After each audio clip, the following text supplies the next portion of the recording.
Hello everybody and welcome to my beginner's guide for good company. I'm Icon and in this video I'm going to wrap up everything you need to know to enjoy this fine game. You will find the timestamps for the various topics of this video in the description box below, so if you're looking for some specific part of the game, go check it out. You'll most likely find your answer there. Let's start out with a quick overview about the game, what it's all about, before we're heading out into the details. Good Company has been finally released out of early access, and it is somewhere between a business simulator and a factory game. Your goal in this game is to set up a new company, invent new technical products, tinker them together, while maintaining the whole logistics of a factory, of screwing together parts, putting them out onto the market, moving things from A to B into C, and meanwhile growing into the market, researching stuff. There's a lot of detail and love in this game, and we're going to explore all these things in the course of this video. All in all, if you like business simulators and factory games, this game is really something you ought to check out because it is very, very refined at this point. All the clunkiness that the early access had for itself is gone, and it's really a joy to play it. Now, let's get on over the user interface. So up here we have our time meter. We can speed up and the like. The day of the week, that's pretty important, and the ring outs around there, the bluish one, is the day, is the time of the day. The white one is the day of the week. So over here we have our building tools, our zone menus, our employee menu, and markers that we can set up. This is a very important part of our building menu, so keep those little thingies here in mind. Down here we can open up a mini map. That's the entire available area that we can expand our factory into. And down here we have our inventory and our milestone menu, and we have here a little bit of a ledger that's informing us about our recent activities. That's our research point wallet, and that's our wallet for discovery and success points, the happiness of our people, our money wallet, and various hot menus that will lead us through game parts, research, development. We're going to go over these in the respective topics. So that's all you need to know there. Game is being controlled by right mouse click here to drag stuff around. Nothing really revolutionary. You can zoom in a little bit, but you can't really pan the camera around, so you will be in this perspective. Okay, so let's get on over this user interface part. Lots of technical stuff. Let's create our first real product. So in this game, we go here into the blueprint designer first, and now we create a new product. First off, we have only the calculator and some other gadget available in the free play, and we're going to go for the cassette player. Let's select that. We have to select first the casing. As you see here, we can create the product, plastic or wooden case, and here you get to individualize your product. We're going to go for a plastic case. Here you get to select how this thing will look like. There's a couple of individualization choices, coloring, shapes, pretty cool stuff. And it's also here for us to name that thing, or you can just randomize the name, however you want to. This is all just visual fluff. Next thing is less about visual fluff. Now here we get to plug in the modules for this one. Over here we see the market expectations. For a cassette player, the market expects a sound quality and a battery life. Style is not really necessary here. It's just added in here because the product class tends to have this as a requirement, but we don't need it here. The market doesn't expect it, but it won't hurt if you add it in either. But at the beginning of the game, you won't be able to. So let's add in a speaker. You see here those menus are showing you around the categories, and when you hover around, you see in the pop-up menu among the features sound quality 1.0. So we're going to set in one of these things, and now you get to play Tetris with your parts. You can press R to rotate it around, and then you have to select a spot where it adds in, and now you see it has some drawbacks. It's all in the pop-up. I don't want to explain it too thoroughly here. and the market expectation has been met. Now let's slap in a couple of batteries to match up to the expectations, and now we see our product is fit for the expectations of the market, and it turns out profit. There's a lot more to this, but I won't go too much into detail. This is all you need to know to make a beginner product work and understand the basic principles. Reading the tooltips will show you the rest. Now, we see here now this thing has an assembly time, a list of required materials, and we finished that design. Boom. That's the design part. Now we get to build it. So we are now going to build our first product. So first off, we need to set up something where we can buy the parts we need and sell the final product, of course. So we get into the building menu over there. It's the little hammer icon, and you select the courier palette twice. Slap one here, slap one there. One's for the imports of the products that you need to fix up things, the other one is for the export of products.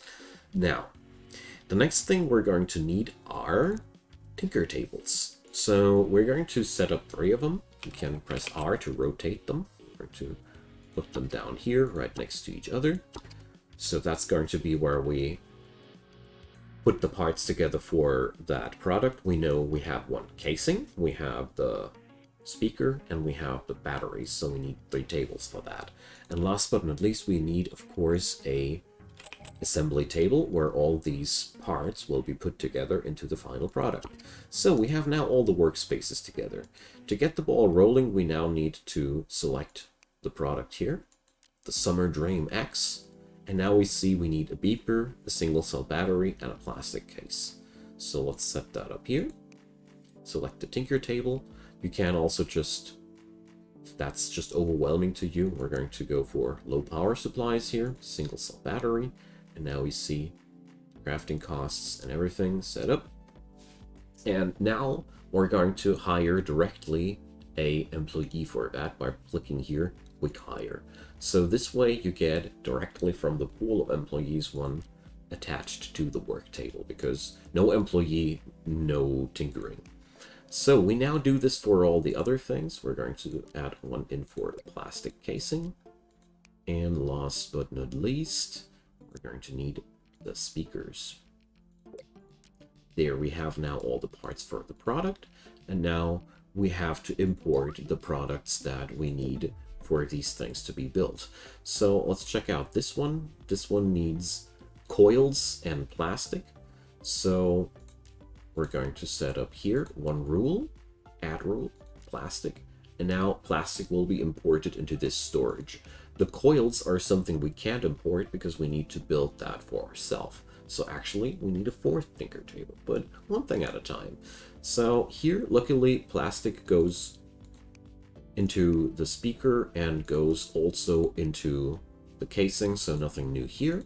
And the battery will need us to buy chemicals. So let's import ourselves some chemicals by adding that rule. Bam. There we go. So we need the coils. The coils will need metal and plastic. So we need also metal. So since we happen to need another table now, we're going to control right-click the table, and you can just copy one of these things. You can also, you see here, we copy the recipe alongside. We don't want that, but we can easily just set this up there and now add in an employee, and now we have everything set up. What's now missing for us though is something for our people to work in between. We're going to need to set up shelves. As you see here now, these lines are showing you now the connections that the shelf will make when we put it down. Like I said, this game is pretty much on the quality of life side, and that shelf here has now already reserved all manner of things there.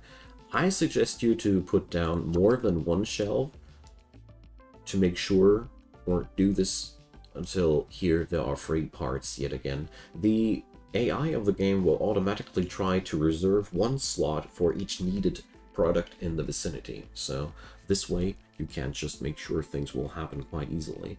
The only thing that you're lacking right now is somebody to carry stuff from A to B, because the people that are sitting here on the tables, they won't carry anything from those pallets to the shelves. That's not their job, and they're not going to do it. So you go on here to the work zones menu, and here you see this purple area is all one work zone. And this work zone doesn't have a logistics employee. So you click on here, and then you have your logistics employee. That's the person who's going to be paid to carry stuff around. The last thing that we're lacking now is somebody on the handheld assembly table. We're going to assign the next idle employee, which happens to be our CEO. You can create a character on your own that's going to be the character who's going to do things for you.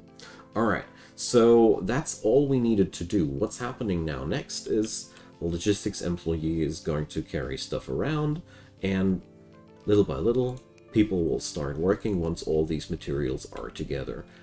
And that's how you create your first product. The only thing we're lacking right now is to set up the palette here, add another rule for the Summer Dream X, and you see here, the game automatically puts up a sales order, and 6 of these slots are now reserved for this product. You can easily change that to your own liking. If you produce more than 6 in a week, for example, you will need to add in more, or if you want to use the palette for other things, it's to your own liking. So that's pretty much all that I wanted to say about the logistics part of this. And now from there on, everything will go automatically. As soon as the parts here are all together, that dude will go on here and pick up the finished parts to screw together one Summer Dream X, and then put it back into the shelf, where the logistics dude will put it back to the sales pallet. At the shift from Sunday to Monday, your products will be sold. That's that. Okay, so let's close on the logistics topic and let's get into the zones topic for a moment. So we were here already, and I want to showcase a couple of things. You can expand or smaller zones, and this way you can produce parts of your factory that can interact with each other. So we're going to expand into more buildings later on, and this way you can configure how these zones are working together. Also, every zone has policies that you can apply to it. These policies will give you various bonuses. Assembly tables, more assembly speed. Research bonuses, more crafting speed for various modules. Use these policies to adjust to the actual needs of that zone. This is more or less only important when your buildings grow bigger, but you really will benefit from that. Also, this is the place where you can connect work zones with each other. So with this menu here, you will be able to connect, let's say, one part of your factory that just produces parts and the other part of the factory which screws those parts together into finished products. So you can have one hall specialized with policies for assembly of small parts and one hall with policies which specialize on putting together those parts. There's a lot of specialization happening in this menu, and I can only emphasize you to experiment with it and try it around to use it for yourself. What's also really important to note here is you have here the automatic connections menu. As long as this is checkmarked, all the connections with things here will happen automatically, and unless you really want to dive deep into that thing, leave it like that. The game is actually pretty decent and working around with that now automatically, but I can only recommend to you set up one zone that you connect by hand with the logistics, and you'll learn a lot more about how this works. So that's all I wanted to say about the zones menu. Let's get on into the research, because as you've noticed here, when we go for new products, we don't have too many parts available. Research is how we get to new parts. It's up here behind the blue bottle, and you see here we can research various things. Cases, electronic parts, motion parts. These are all providing more features and drawbacks, and they all need new parts, and therefore that's your progression spiral. What's important to note here is you see that these have all different costs. You see there's this square icon there, whereas let's see, these guys here have a different icon. That's different currencies of knowledge. You acquire these by placing down one analysis desk. The analysis desk is basically using parts and destroying them for research points. So to research things, you need to build parts that you already know and transmute them in the analysis desk into research points. The research desk, on the other hand, is then consuming those research points and transforming them into tech. So basically you need somebody to scramble things into tech points, and then you use somebody to research those things actively. That's how the research works, and therefore you need to set up people to produce parts that can be destroyed to actually discover new stuff. All right, that's how that one works. I want to talk about employees now for a second. Employees are not just the little drones that get the job done for you. They are striving for happiness. The happier they are, the quicker they work. So happiness is accomplished by success, but also by decorations. You can't just slap those down to increase the work zone happiness. But what's way more important than that is your employees also gain skill points. For those skill points, you can buy them new skills. These will permanently apply bonuses to your employees. Therefore, you can specialize them according to the job where you put them down. New skills can be unlocked via a progression menu that I'm going to explain in a minute. So there's way more than just those 4 skills. You have to discover them first, though. The CEO of your company is a marvelous example for that, bringing up skills with lots of crafting speed skills and research speed. And these skills can also level, and therefore there's a lot of customization to your employees. And the longer you play with one factory, the more important it might get to specialize your people to get the job done quicker, so you can produce more stuff and sell more stuff. Because at the end of the day, you want to turn profit, and the better you specialize yourself, the easier this goes. And employee specialization doesn't really cost you much, but keep in mind they want more salary if you give them skills, so that's a pretty important thing to note. So I've been mentioning progression. Let's talk about progression. Good Company has various progression mechanics that you have to go down. Research is just one of them, and it is actually not that much of a progression system. So you get to progress via these company milestones here. So you see, I have to sell 500 products a year, and I get a reward of money and various currencies, and also other bonuses that are really different. So new plans, new decorations. These are basically your rewards for just growing your company bigger and bigger, and they are all linked to the total amount of sold products per year. There's nothing too special about that. Most of the time they give money and some other points.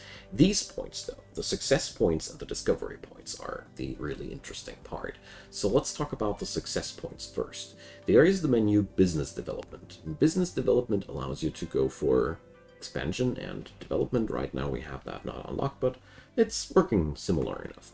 So you see here, these things, they have a cost of research points, but also these success points. So you will unlock here, for example, chemistry table, or other new workstations, or employee skills. That's what you use your success points for. You earn those via those milestones, but you can also earn those via putting your company on goals. So company goals are something you can put yourself onto for those success points. The company goals are always some quests. You, for example, produce 200 cassette players with at least 4 features, and this is the deadline for those thingies to happen. So basically, you give yourself a goal, and if you manage to hit that, you gain success points, and some of them even give you also passive effects if you manage to do them.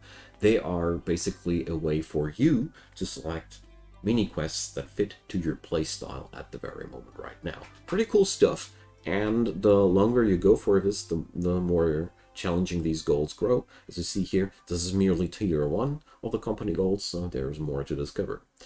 Then there is the market discovery system. So here's the market overview. Here you can also check out how the market is to your items, and also there is the discover new market menu there. Here you can acquire the new products that your company can produce. So when I go for one new product, so I have here, for example, the discovery points to go for the toy robots. If I do this, you see here there's a mandatory feature. Every product has some key mark features that the parts will be strained most parts.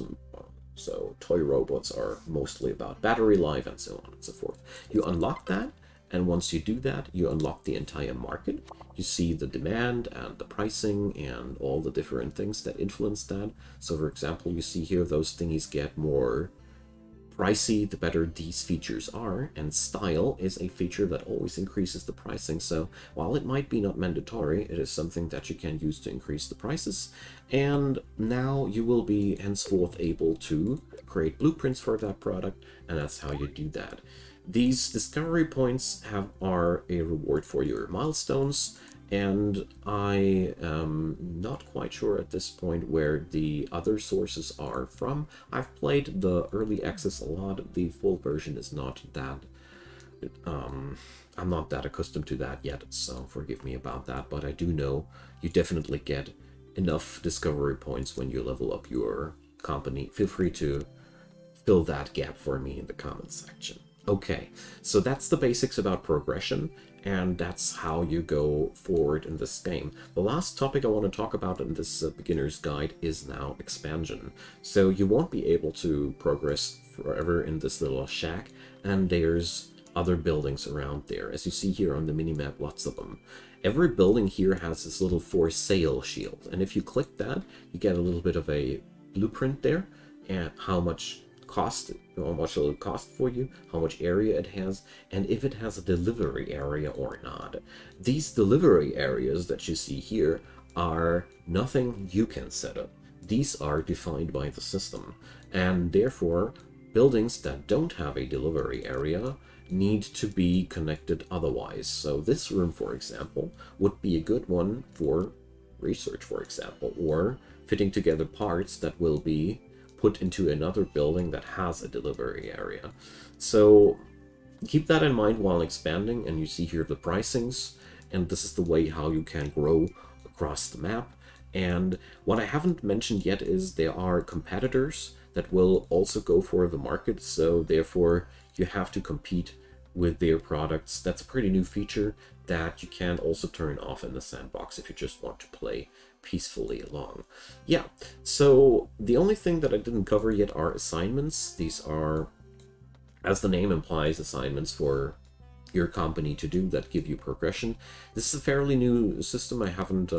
This hasn't existed as far as I know in the early access, at least not in the versions that I played, but I think there's not that much to explain about that. I'm pretty sure we need to build stuff to accomplish some goals, be it either gaining money or gaining maybe discovery points. So forgive me for these gaps. I hope this video was still helpful for you.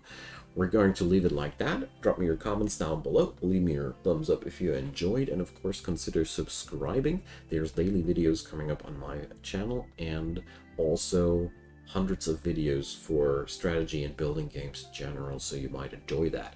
In the description box, there's also links to other interesting things, my Discord channel, where you can find like-minded gamers, and also my Twitch channel, where I stream quite regularly, and last but not least, also links for direct support for this project, because my content will always be free. Never will I do any paywall content, so therefore I can use all the support I can get. Thanks for watching this video up until this very part, and have a wonderful day. See you soon, and goodbye.